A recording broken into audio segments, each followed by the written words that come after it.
Today is May 14, 2020. And I'm one of those guys that couldn't wait after hustling and bustling on the streets of Abaco to get in some safe place and get a rest. Close yourself in, away from the haters of the world. But Abaco, that's changed. We dread nightfall. After you've been through a hurricane, all kind of things change mentally and spiritually. Tonight, as the storm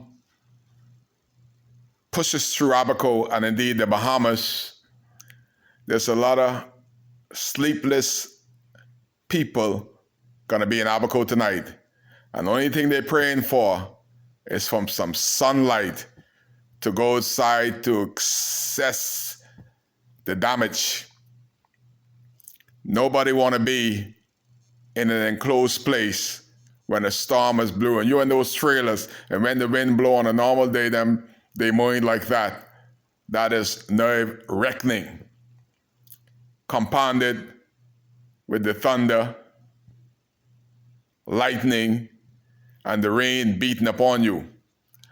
I don't know where 300 people gonna be tonight out of the weather, but definitely there are gonna be some wet homes, some shifting of pails and buckets to catch the water. And for those that are outside living in vehicles, living in little portable tents, I want the world to know that after 9 months, we haven't accomplished much by help of the government. And it's amazing that Hiram Lewis, this is a man that the government took 3 months to make a special ministry for, the Ministry of Recovery. The amount of damage that happened in Abaco, you can't be like drained sands calling down to Abaco and asking the little drunk administrator at the clinic, is there any smells? Are there any flies? And go on record and to say that Kai Mills lied, there's no smell at the trailer, there's no flies. You see, so drained sands was doomed to fail. With the amount of damage that occurred due to Hurricane Dorian, Hiram Lewis can't be on a computer away from Abaco assessing the damage. It has to be hands-on. Question is, since Hiram Lewis became the minister responsible for the recovery of Abaco, how many times has he been on Abaco? I have never seen him on Abaco at all.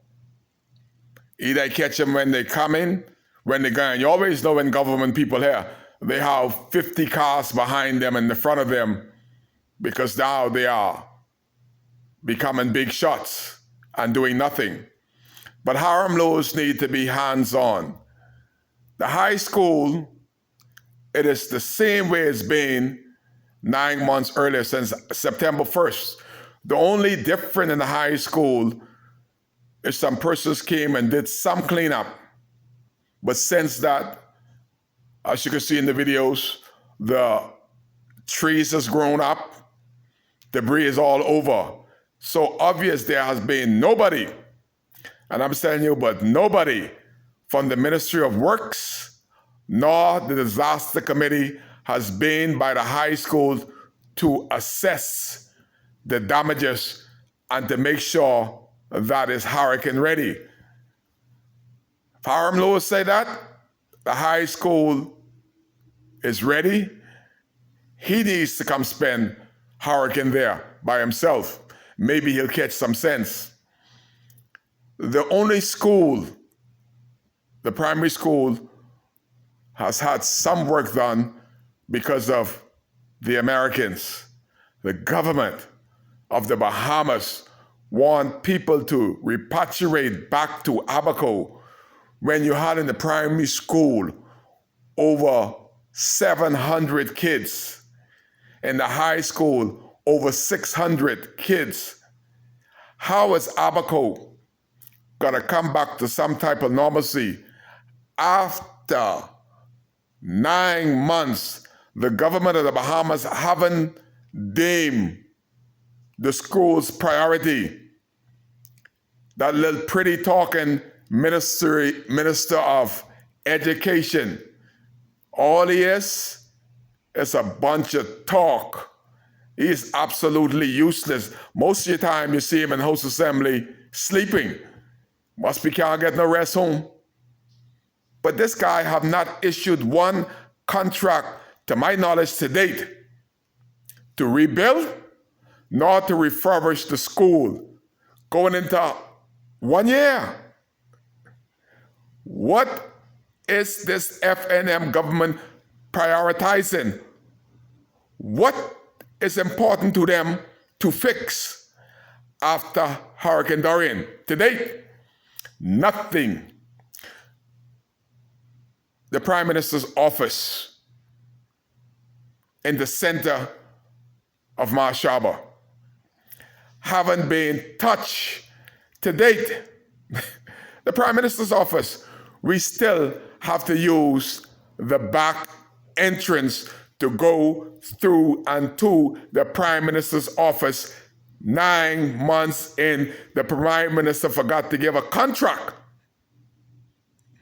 to rebuild his office in the government complex. You imagine, in the government complex, the Prime Minister's office, that's supposed to be one of the most important offices in Abaco, has not been touched to be rebuilt. 9 months later. Where is the people that need a safe place to rest their head without flying debris out of their elements? To date, there is not one single comfortable hurricane shelter available to date.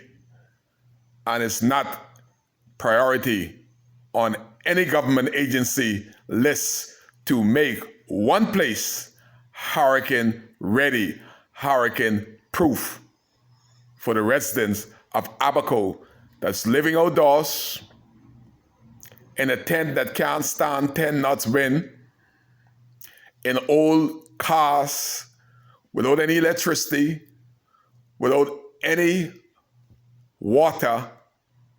9 months in. This is unheard of in any democratic society. This is unheard of in any God-fearing so-called Christian Bahamas country. How could we be Christians? Nobody to date has went out publicly and say, I am ashamed of the Bahamas, and I am ashamed of the government. I am ashamed of my member of parliament, Darren Henfield. I'm definitely ashamed of James Albury. And all the most shame and embarrassment, disrespect lays at the feet of the most honorable Prime Minister, Dr. Hubert Minnis. What a disaster he has made out of the disaster that Hurricane Dorian left. This Prime Minister is the biggest disaster, even more so than Hurricane Dorian. Let me repeat that again. This Prime Minister has done more damage to the people of Abaco than Dorian has ever done. You see, Dorian lasted 24 hours. The most honorable Prime Minister, Dr. Hubert Minnis, has lasted 9 months in. So the hurricane and the disaster and the aftermath of Hurricane Dorian is still blowing through the lack of help from this uncaring, heartless, weightless, useless Prime Minister and this FNM government that have not prioritized one thing. There's no priority on nothing for Abaco nor Abaconians. No hurricane shelter, no burial of our dead, no water, no electricity, no shelter. Not one single building has been rebuilt by this FNM useless weight nothing government. There's no priority on nothing. It is so bad, world, that a member of parliament, the Minister of Flying Affairs, Darren Henfield, of Foreign Affairs, Darren Henfield, has not had one single meeting with the people of Abaco that support him. Nor have we seen Darren Henfield. I haven't seen him in Abaco since the 3rd day of September in the Friendship Tabernacle was the first time I've seen Darren Henfield in Abaco. What a caring member of parliament. What a caring, weightless, useless FNM bunch. 9 months in, they have not prioritized one thing. There's not one thing that they started that they haven't finished. Oh, the mud, the peace, sandbanks. That's their only claim to fame. They have destroyed all the homes and cleared the ground in the total of over 20 million. And none of that money has been spent on the ground with the people that voted FNM. You got the government you deserve. Kai Case.